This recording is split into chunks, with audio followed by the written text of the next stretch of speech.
ఒక ఆర్కిటెక్చర్ ఇస్తాం. ఇది తీసుకుంటే చాలా వరకు మీకు ముందుకు పోయే పరిస్థితి వస్తుంది. రియల్ టైంలో గవర్నెన్స్ ఇచ్చే అవకాశం వస్తుంది, ఎక్కడ ల్యాప్సెస్ లేకుండా. రెండోది, కొన్ని మీరు మంచిని చెప్పడం, ప్రజల్ని ఎడ్యుకేట్ చేయడం.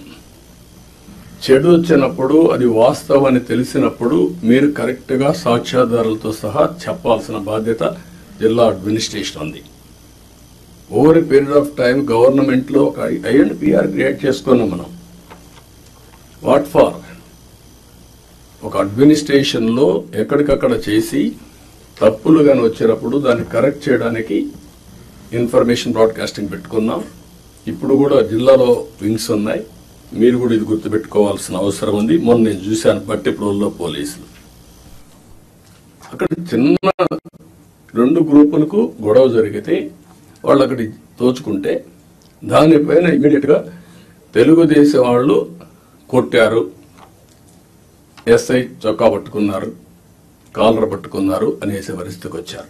మీరు చూడండి ఎంత క్లియర్ గా. అంటే ఇంకా దీనికి ఏం చెప్పాలన్న వీళ్ళకి అర్థం కాదు. అది రైట్ టైంలో చెప్పకపోతే ఇప్పుడు కొంత ఫేక్ ఫెలోస్ అంతా వచ్చేసి సోషల్ మీడియాని మిస్యూజ్ చేసి ఇష్టానుసారంగా ఇలాంటి వేసే పరిస్థితికి వచ్చారు. మొన్న మీరు చూశారు. ఈ గవర్నమెంట్ చాలా క్లియర్ గా ఉన్నాం, పొలిటికల్ విక్టిమైజేషన్ చెయ్యం. అదే సమయంలో తప్పు చేసిన వాడిని మాత్రం వదిలిపెట్టాం. And I very clear on that. మళ్లీ జీవితంలో తప్పులు చేయాలంటే భయపడాలి ప్రజాస్వామ్యంలో. ఈరోజు చేసి తప్పించుకుంటాడు అంటే అది ప్రభుత్వ అసమర్థత. మనం తప్పులు చేస్తే మనకు కూడా అది జరుగుతుంది.